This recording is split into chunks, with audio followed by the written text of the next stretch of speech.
Comment suivre ses dépenses personnelles avec Excel? Bonjour à tous, c'est Alex d'excelformation.fr et dans cette nouvelle vidéo, qui est donc la deuxième partie de notre tutoriel consacré à la création d'un budget familial, je vais vous montrer les dernières étapes de la création de ce document qui va donc nous permettre de suivre l'ensemble des dépenses d'un ménage réalisé au cours d'une période que nous allons pouvoir sélectionner de manière dynamique. Donc ici, comme nous pouvons le voir, nous avons toutes les dépenses de l'année 2021, mais il suffit de cliquer sur 2022 pour obtenir toutes les dépenses jusqu'à fin octobre. Si nous voulons connaître uniquement la composition de ces dépenses et de ces revenus sur le mois d'octobre, nous sélectionnons octobre afin qu'Excel effectue de manière totalement automatique la sélection des données et nous présente uniquement les données qui vont nous intéresser. Alors vous trouverez très régulièrement de nouvelles vidéos sur la chaîne, alors pensez à vous abonner et surtout à activer la clochette de notification afin d'être sûr de ne manquer aucune astuce et de devenir rapidement un pro d'Excel.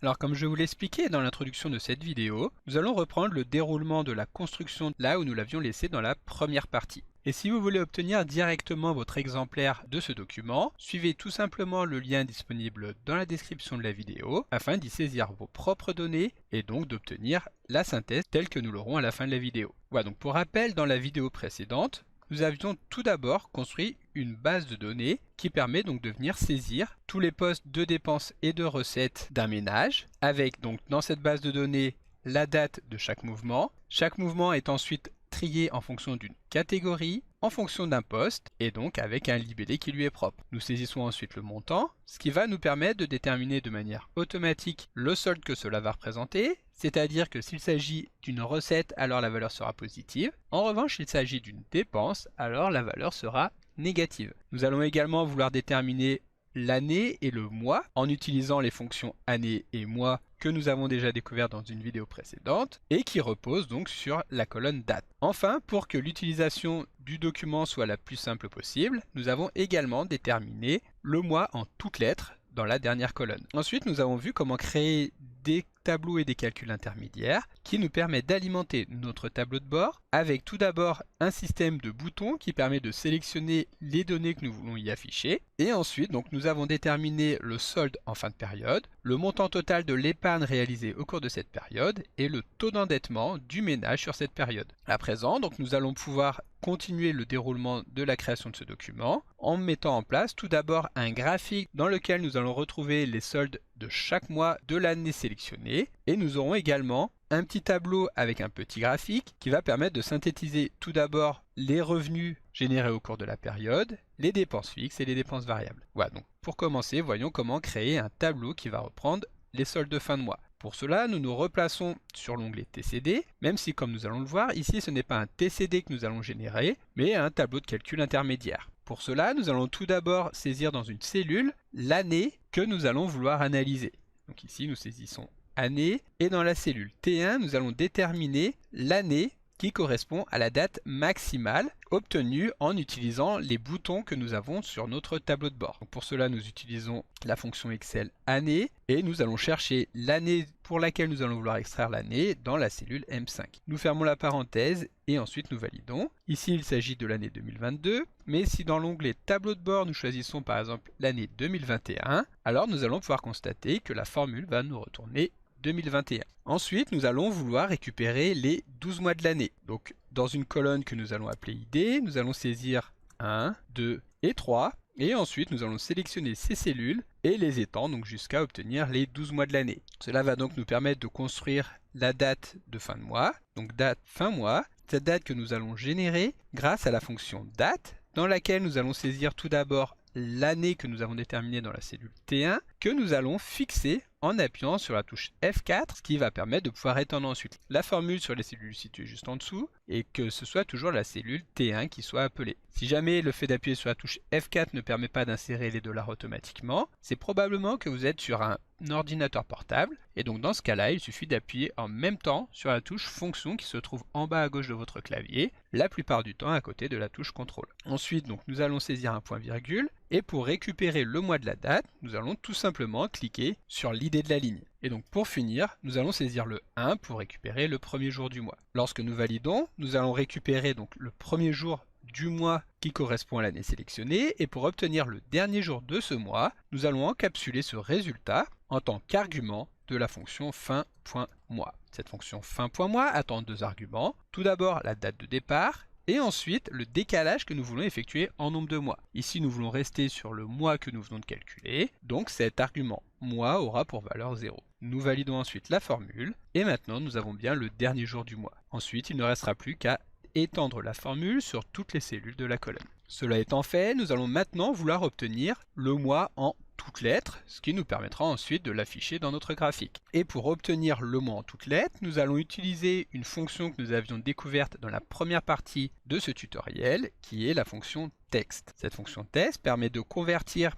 une valeur numérique que nous allons spécifier ici en tant qu'argument valeur en appliquant un format particulier. Donc ici, nous allons chercher la valeur de la cellule T5 dans laquelle se trouve le mois que nous allons vouloir extraire. Et ensuite, en tant que format texte, nous allons saisir 4 fois M pour obtenir le mois en toutes lettres. Ensuite, si nous voulons obtenir la première lettre en majuscule, nous allons pouvoir encapsuler ce résultat en tant qu'argument de la fonction non propre. Nous fermons la parenthèse et nous validons. Et nous avons bien le mois de janvier qui est saisi en toutes lettres avec la première lettre en majuscule. Comme d'habitude, nous allons ensuite pouvoir étendre cette formule sur toutes les cellules de la colonne. Cela étant fait, pour obtenir le solde fin de mois, nous allons pouvoir utiliser la fonction somme.si. Donc ici, nous allons obtenir le solde fin de mois. Et pour obtenir ce solde, nous appelons la fonction somme.si. Puis nous allons nous placer sur la base et nous allons tout d'abord vouloir effectuer un contrôle en fonction des cellules de la colonne date. Ici, nous allons vouloir vérifier que la valeur que nous retrouvons dans cette colonne est inférieure ou égale à la date de fin de mois. Donc nous tapons inférieur ou égal entre guillemets. Nous utilisons une esperluette qui va nous permettre de concaténer à la suite de ces signes la date à analyser. Donc nous revenons maintenant sur l'onglet TCD et nous pouvons cliquer sur la date 31 janvier 2021. Ensuite, nous allons pouvoir utiliser l'argument facultatif SOMMEPLAGE qui permet de spécifier une plage de cellules différente de l'argument plage dans laquelle vont se trouver les données que nous allons vouloir sommer. Donc encore une fois, nous revenons dans l'onglet base et nous sélectionnons ici les soldes de l'ensemble du tableau. Lorsque nous allons valider, Excel va déterminer tous les soldes donc, qui sont inférieurs ou égaux au 31 janvier 2021 et nous allons donc nous rendre compte que le solde fin de mois est de 2107 €. Ensuite, il va nous rester à étendre la formule sur l'ensemble des cellules de la colonne. Donc ici, nous avions sélectionné l'année 2021, mais si nous sélectionnons l'année 2022, laquelle est ici incomplète, nous allons pouvoir constater que sur la fin de l'année, le solde de fin de mois va rester constant, étant donné que nous ne connaissons pas la suite, et que toutes les dates qui sont donc inférieures aux mois qui n'apparaissent pas dans notre base de données seront évidemment égales. Donc ici, nous allons insérer une condition à l'intérieur de la formule que nous allons pouvoir calculer grâce à la fonction si. Comme nous l'avons vu dans un tutoriel qui est dédié à cette fonction si, cette dernière permet d'effectuer un test et de retourner un résultat différent en fonction du résultat de ce test. Alors ici, nous allons pouvoir regarder si la date de fin de mois est effectivement inférieure ou égale à la date maximale que nous avons dans notre base de données, que nous retrouvons ici dans la cellule M5. Encore une fois, nous allons figer les coordonnées de cette cellule M5 en appuyant sur la touche F4, et lorsque effectivement la date T5 est inférieure ou égale à la date M5, nous allons pouvoir effectuer notre calcul. Dans le cas contraire, nous voudrons donc que le graphique n'affiche aucune valeur, nous allons donc insérer une erreur de type NA. Cela étant fait, nous validons en appuyant sur les touches CTRL et Entrée, afin de valider la formule que nous venons de saisir sur l'ensemble des cellules sélectionnées.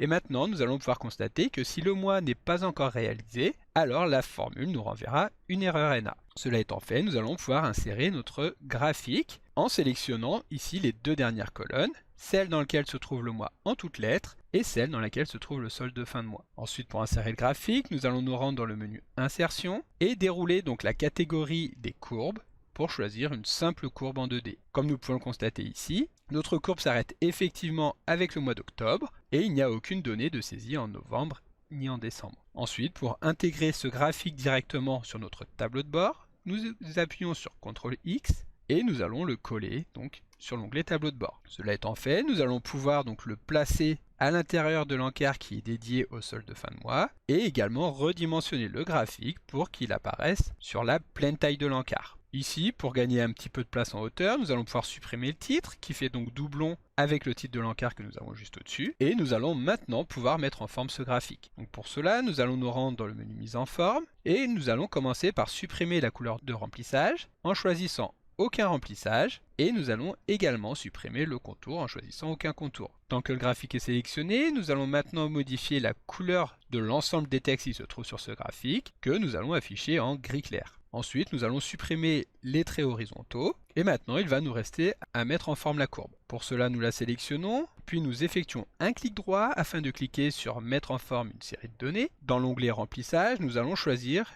une couleur, par exemple ici donc le gris qui correspond à la couleur des textes. Ensuite, nous allons ajouter une lueur légère en déroulant le menu éclat et en choisissant, donc peu importe la couleur, mais quelque chose d'assez léger. La couleur n'a pas d'importance car nous allons maintenant pouvoir la modifier, ici par exemple, de la même couleur que la courbe. Cela étant fait, nous allons maintenant pouvoir ajouter des étiquettes directement sur les différents points de notre graphique en appuyant sur le bouton plus qui se trouve en haut à droite du graphique et en cliquant sur étiquette de données. Ensuite, nous pouvons cliquer sur l'une de ces étiquettes afin de pouvoir la mettre en forme rapidement, directement donc sur le panneau latéral. Pour cela, nous cliquons sur option d'étiquette et nous allons choisir de les afficher au centre, c'est-à-dire directement au-dessus des différents points. Puis pour que ces dernières soient un petit peu plus lisibles, nous allons nous rendre dans le menu mise en forme. Et ici, si nous déployons le menu modifier la forme, nous allons pouvoir ajouter une forme sur le fond de l'étiquette. Cela étant fait, il nous suffira de modifier la couleur de remplissage, que nous allons par exemple afficher en bleu, comme les boutons que nous avons ici. Cela étant fait, nous allons pouvoir modifier le format de nombre des étiquettes afin de faire apparaître le symbole $, et d'utiliser un séparateur de milliers. Pour cela, toujours depuis le panneau latéral que nous avons encore à droite, nous allons dérouler le menu nombre et nous allons ensuite choisir la catégorie personnalisée. Ici, nous allons saisir le format de nombre suivant, donc dièse, espace, dièse, dièse, 0, et ensuite, entre guillemets, nous allons saisir le symbole $, et refermer les guillemets. Cela étant fait, nous allons pouvoir cliquer sur ajouter pour modifier immédiatement le format des nombres. Nous pouvons augmenter légèrement la police en nous rendant dans le menu accueil et en cliquant sur augmenter, par exemple pour atteindre une taille de 10,5. Ensuite, si nous souhaitons améliorer la courbe, nous pouvons affecter un dégradé juste en dessous. Pour cela, donc, il existe deux possibilités. Soit nous nous rendons à nouveau donc, dans le graphique, ensuite nous allons nous rendre dans le menu création de graphique et cliquer sur modifier le type de graphique. Ici, nous allons choisir un type de graphique de type R et ensuite nous allons valider en appuyant sur OK. Une fois qu'Excel a effectué la modification, nous allons pouvoir appliquer le dégradé en cliquant sur l'aire inséré par Excel et en nous rendant dans le panneau latéral sur remplissage. Ici, nous allons choisir remplissage dégradé. Nous allons donc nous appliquer à modifier tout d'abord le point situé tout à gauche, que nous allons colorier donc en gris, puis nous allons supprimer les deux points intermédiaires qui ne vont pas nous être utiles ici. Et sur le dernier point, nous allons appliquer la même couleur, à savoir le gris, mais nous allons lui appliquer une transparence de 100%. Ensuite, il nous suffira de déplacer très légèrement le curseur pour modifier la position et obtenir un dégradé. Seulement, comme vous pouvez le voir ici, le rendu n'est pas très esthétique, étant donné qu'il s'agit d'une aire. Il y a tout d'abord l'encadrement qui est lié donc à ce graphique, mais en plus la lueur va être appliquée donc à la fois sur la bordure, mais à la fois également sur l'aire du graphique, ce qui fait que le dégradé n'est pas très beau. À la place, nous allons utiliser une petite astuce. Donc ici, nous allons annuler tout ce que nous avons fait jusqu'à retrouver notre courbe telle que nous l'avions au tout début. Et nous allons à nouveau nous rendre dans le menu création de graphique, sauf que ici, nous allons sélectionner des données. Comme je vous l'expliquais, nous allons maintenant utiliser une astuce qui va consister à utiliser une nouvelle série d'entrées qui va être strictement égale à la série précédente. Donc en tant que titre de la série, nous sélectionnons solde de fin de mois et en tant que valeur de la série, nous allons sélectionner à nouveau les données qui correspondent au solde de fin de mois de chacun des mois de l'année. Ensuite, lorsque nous validons, nous allons effectivement retrouver une deuxième courbe. Ici, Excel l'a donc colorée en orange, mais nous allons pouvoir nous rendre dans modifier le type de graphique afin de nous rendre dans graphique combiné juste en bas, ce qui va nous permettre de modifier les différents paramètres de nos graphiques. Donc nous allons commencer par replacer le premier élément en tant que courbe et nous allons modifier le type de graphique du deuxième élément afin que celui-ci prenne la forme d'une aire. Ensuite nous validons en appuyant sur OK. Nous retrouvons toujours notre graphique tel qu'il était juste avant et maintenant la zone en orange est bien une aire que nous allons pouvoir modifier afin d'y appliquer un dégradé tel que celui que nous avons défini juste avant. Donc le premier point va être en gris, nous allons supprimer les points 2 et 3, et enfin le dernier point va lui aussi être en gris, et nous allons lui appliquer une transparence de 100%. Comme vous pouvez le voir à ce moment-là, le rendu est déjà beaucoup plus visuel que celui que nous avions juste avant. Ensuite, nous allons pouvoir modifier également la position du curseur afin d'accentuer donc le dégradé et d'être sûr qu'il y ait une zone juste en dessous qui, elle, soit bien transparente. Et voilà, notre graphique de fin de mois est maintenant terminé. Et donc pour finir sur la création de notre tableau de bord, et comme je vous l'expliquais un petit peu plus tôt, nous allons maintenant nous intéresser aux 3 encarts que nous avons ici, dans lesquels nous aurons un petit tableau et un petit graphique qui vont permettre de synthétiser les principaux postes des catégories revenus, charges fixes et charges variables. Et donc ici, nous allons par exemple commencer par les charges variables. Donc nous revenons dans notre onglet TCD. Pour générer de manière très rapide un nouveau tableau croisé dynamique, nous sélectionnons les cellules dans lesquelles sont déjà intégrés un tableau croisé dynamique, puis nous appuyons sur CTRL-C afin de les coller un petit peu plus loin en appuyant sur CTRL-V. Ici, nous allons commencer par supprimer le taux d'endettement que nous avions calculé, qui ne nous est plus utile, et nous allons également retirer le filtre afin d'afficher tous les postes qui se trouvent dans notre base de données. Pour cela, nous cliquons sur sélectionner tout, puis nous validons en appuyant sur OK. Ensuite, nous allons intégrer le champ catégorie ici au niveau des filtres. Nous déroulons ce dernier et nous choisissons par exemple les dépenses fixes et ensuite nous validons en appuyant sur OK. Nous allons maintenant modifier légèrement le tableau croisé dynamique tel que nous l'avons ici.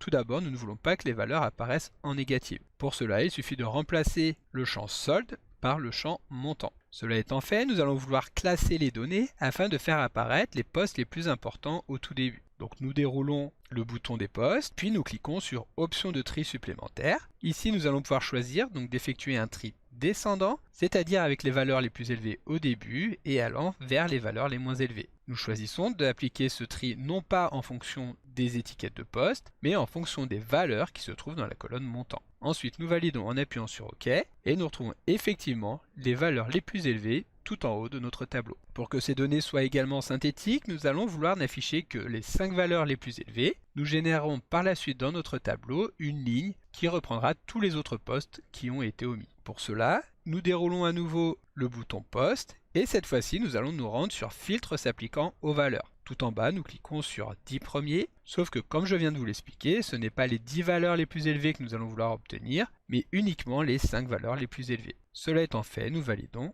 en appuyant sur OK. Voilà, donc maintenant que notre tableau croisé dynamique est terminé, nous allons pouvoir nous placer un petit peu plus bas afin de créer un tableau que nous allons mettre en forme afin que ce dernier puisse être intégré directement dans notre tableau de bord. Et pour cela, nous allons saisir 3 colonnes dans notre tableau. La première de ces colonnes va reprendre donc le détail des informations que nous allons retrouver. Donc soit nous saisissons dépenses fixes, soit nous allons chercher directement la valeur que nous avons appliquée au niveau du filtre, c'est-à-dire la valeur de la cellule Y1. Dans la deuxième colonne, nous allons retrouver les montants, et enfin dans la dernière, le pourcentage que cela représente. Ensuite, nous allons vouloir récupérer la valeur de la cellule X5 que nous retrouvons ici, c'est-à-dire celle dans laquelle se trouve la valeur de crédit voiture. Pour cela, nous cliquons sur la cellule X5. Ensuite, nous allons pouvoir étendre cette cellule sur les 4 cellules situées juste en dessous, afin d'obtenir, comme je vous l'expliquais, les 5 valeurs. Et nous allons également pouvoir étendre l'ensemble de ces cellules sur la cellule située juste à droite pour obtenir les montants. Cela étant fait, comme je vous l'ai expliqué un petit peu plus tôt,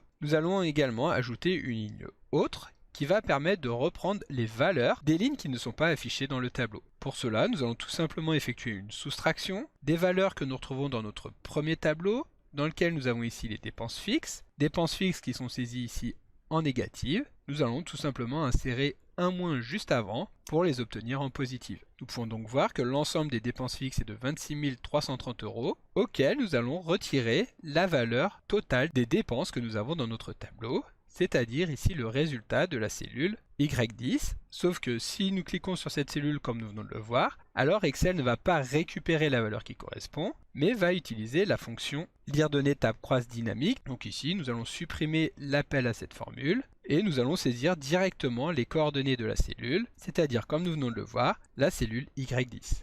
Lorsque nous validons, Excel nous informe donc qu'il y a 2700 € de dépenses fixes qui n'apparaissent pas dans ce tableau. Cela étant fait, nous allons pouvoir ajouter une ligne avec le total que nous allons calculer en effectuant une somme, en nous plaçant donc sur la cellule Y25 et en appuyant sur les touches Alt et égal. Excel insère alors automatiquement la fonction somme et sélectionne les cellules de manière dynamique. Ensuite, nous validons en appuyant sur OK et nous retrouvons bien les 26 330 € que nous avons retrouvés juste avant. Juste avant de calculer les pourcentages, nous allons revenir sur le calcul de la ligne autre et comme nous l'avons vu juste avant, nous allons vouloir rendre celle-ci totalement dynamique afin de pouvoir dupliquer uniquement le tableau croisé dynamique et les cellules situées juste en dessous pour dupliquer le calcul sur les dépenses variables mais également sur les revenus. Donc pour cela, nous allons remplacer la catégorie appelée dans la fonction lire données table croise dynamique et plutôt que de saisir en dur la valeur qui correspond, nous allons aller chercher la valeur de la cellule Y1. Ensuite, pour obtenir cette valeur de manière positive, nous n'allons pas utiliser le symbole moins,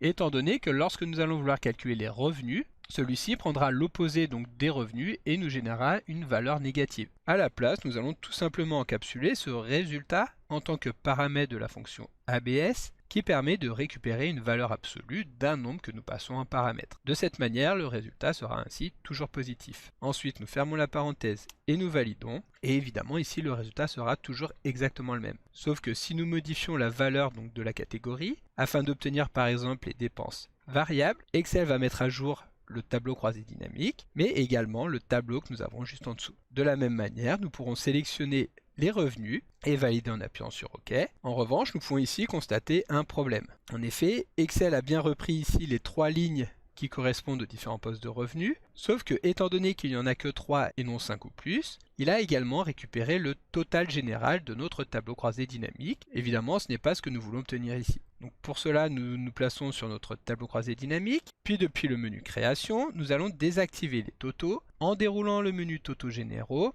et en cliquant sur désactiver les lignes et les colonnes. Maintenant, les totaux ont bien disparu. En revanche, ici, lorsque nous avons calculé les autres lignes, nous avons fait appel à la cellule Y10, cette cellule Y10 qui est maintenant égale à 0. Donc plutôt qu'utiliser cette formule, nous allons tout simplement déterminer la valeur de tous les postes que nous avons juste au-dessus avec la fonction somme que nous allons appliquer sur les cellules situées aux coordonnées Y19 jusqu'à Y23. Nous fermons ensuite la parenthèse et nous validons. Et maintenant, le résultat est correct. Ensuite, pour que le tableau soit un petit peu plus esthétique, nous allons vouloir masquer tous les zéros que nous avons ici. Donc tout d'abord, pour masquer les zéros au niveau des intitulés, nous allons utiliser la fonction si que nous avons déjà utilisée tout à l'heure, afin de vérifier si la valeur de la cellule X5 est égale à rien du tout, c'est-à-dire à une chaîne de caractères vide avec les doubles guillemets. Lorsque ce sera le cas, nous retournerons également une chaîne de caractères vide. En revanche, lorsque ce ne sera pas le cas, donc il y aura effectivement une valeur à récupérer dans la cellule X5, alors nous pourrons l'afficher.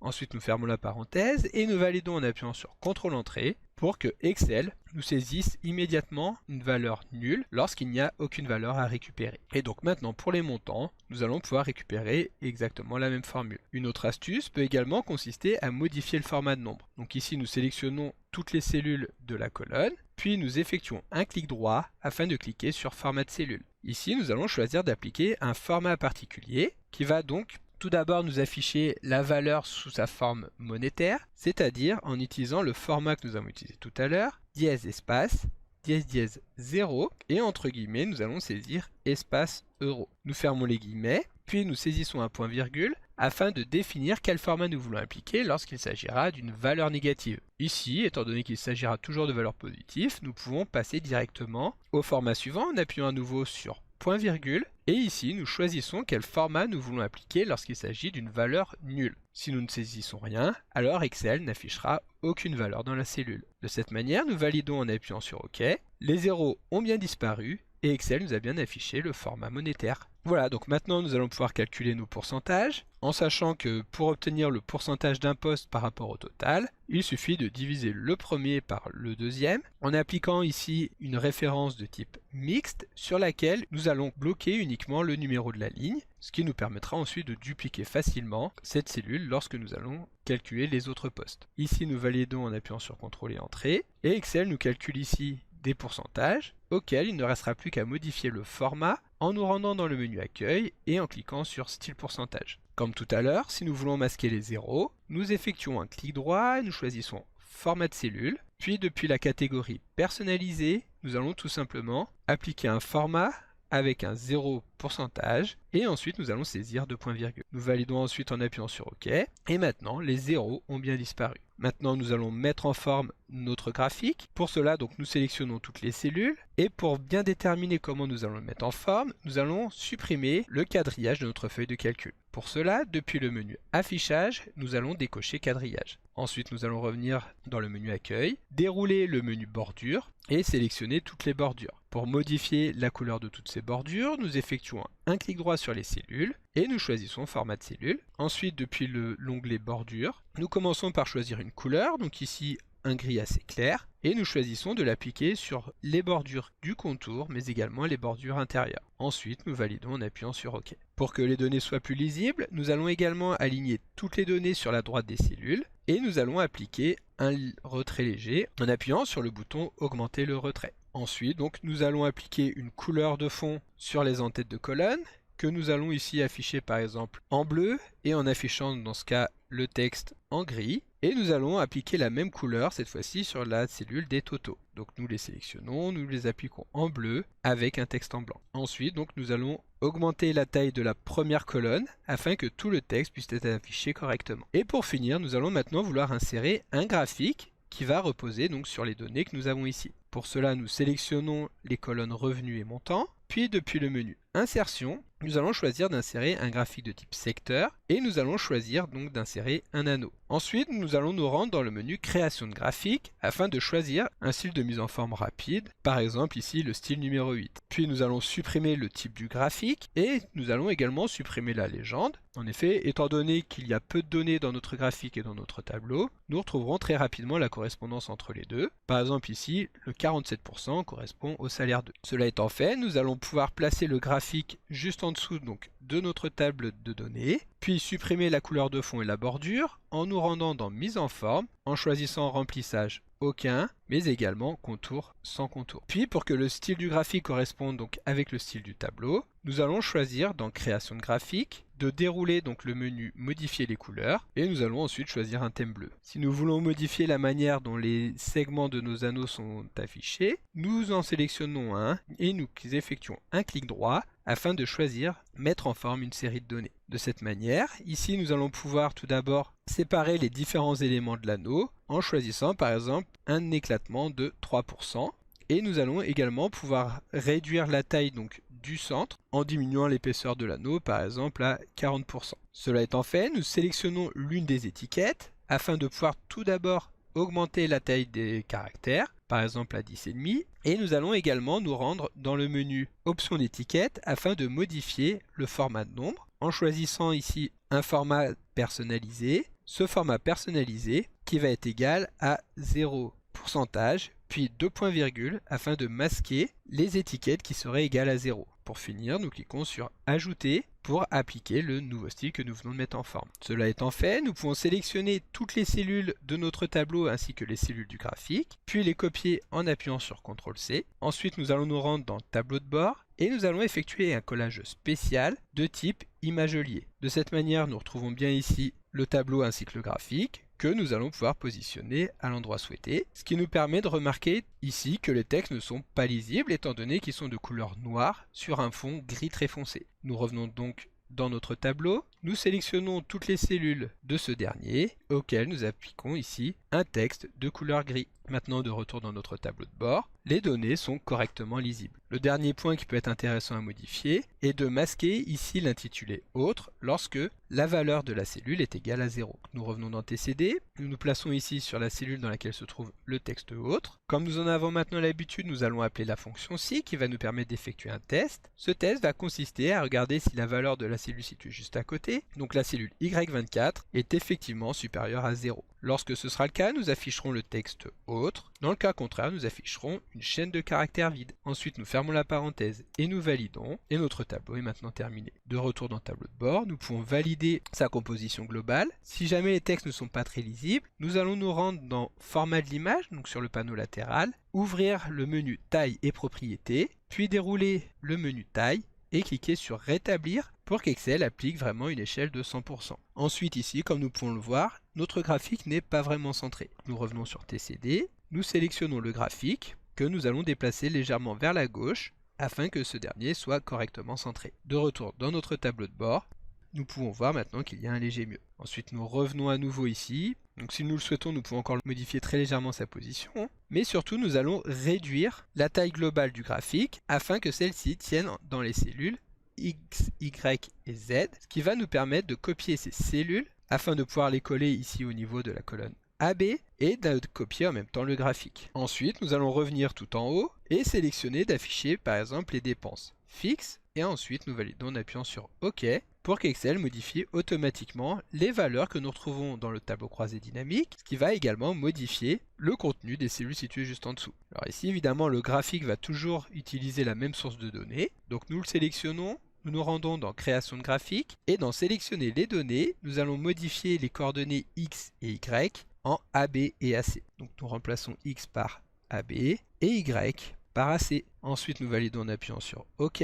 Les données ont bien été modifiées et nous allons maintenant pouvoir modifier la couleur du tableau. Pour cela nous sélectionnons les cellules qui correspondent aux en-têtes, auxquelles nous allons appliquer une couleur verte, par exemple celle-ci, et nous allons effectuer la même opération pour les lignes qui correspondent au total. Pour cela, nous les sélectionnons et nous appuyons sur la touche F4. Il ne nous reste plus maintenant qu'à modifier le jeu de couleurs du graphique en le sélectionnant. Puis dans création de graphique, nous allons choisir maintenant une palette de couleurs vertes. Puis nous sélectionnons à nouveau les cellules AB jusqu'à AD, nous les copions et nous les collons aux coordonnées AF. Ensuite, nous allons pouvoir effectuer les mêmes opérations. Donc nous choisissons ici les dépenses variables, puis nous validons en appuyant sur OK. Nous sélectionnons notre graphique, nous nous rendons dans création de graphique, nous modifions ensuite les données en remplaçant AB par AF et AC par AG. Ensuite, nous validons en appuyant sur OK. Le graphique va bien être mis à jour. Nous modifions maintenant la couleur du tableau que nous allons afficher par exemple ici en jaune. Nous allons effectuer la même chose ici sur la ligne totale en appuyant sur F4 et nous choisissons notre graphique aux couleurs donc de notre tableau, c'est-à-dire à partir d'une palette de couleur jaune. Maintenant que nous avons terminé, nous allons revenir dans notre tableau de bord, dupliquer deux fois l'image liée que nous avons ici afin de la placer donc au niveau des encarts situés sur la droite. Et maintenant, il va nous rester à modifier les coordonnées qui sont liées donc avec les images. Tout d'abord, nous allons vouloir obtenir donc les dépenses variables que nous retrouvons dans les colonnes AF jusqu'à AH. Donc nous revenons ici et nous modifions donc X par AF et Z par AH. Ensuite, nous validons en appuyant sur Entrée. Excel modifie immédiatement les valeurs qui correspondent. Ensuite, nous nous rendons à nouveau dans TCD afin de voir que les dépenses fixes sont dans les colonnes AB jusqu'à AD. Nous revenons dans notre tableau de bord et nous modifions donc les coordonnées des cellules liées.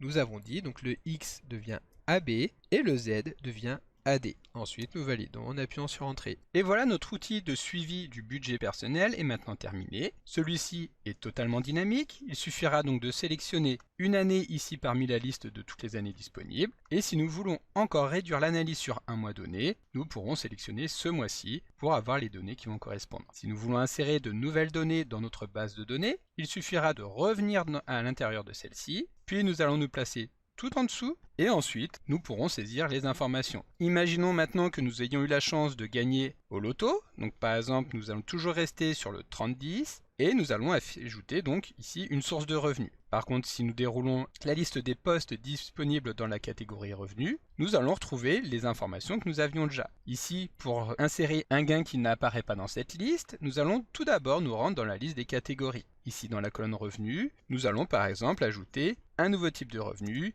c'est le gain au jeu. Ensuite, nous validons. Et maintenant, lorsque nous allons revenir dans notre base de données, la catégorie gain au jeu sera effectivement ajoutée. Ici, nous pourrons saisir, par exemple, loto et insérer le gain, par exemple, 150 000 €. Ensuite, nous validons. Lorsque nous allons revenir dans notre tableau de bord, nous allons bien retrouver le gain ici au niveau du mois d'octobre. Nous allons également le retrouver au niveau du solde de fin de mois et au niveau de l'épargne générée sur la période. En revanche, ici, nous n'allons pas retrouver le gain que nous avons inséré, étant donné que cette partie du tableau de bord repose sur l'utilisation d'un tableau croisé dynamique. Or, le principe même du fonctionnement d'un tableau croisé dynamique, c'est que celui-ci va reposer sur l'utilisation d'un cache intermédiaire qui va permettre de stocker les données. Et donc nous allons devoir mettre à jour ce cache afin que les données du tableau croisé dynamique et du tableau de bord qui repose sur celui-ci soient actualisées automatiquement. Pour cela, rien de compliqué, nous allons nous rendre dans le menu Données et cliquer sur Actualiser tout. À ce moment-là, nous allons pouvoir constater qu'une nouvelle catégorie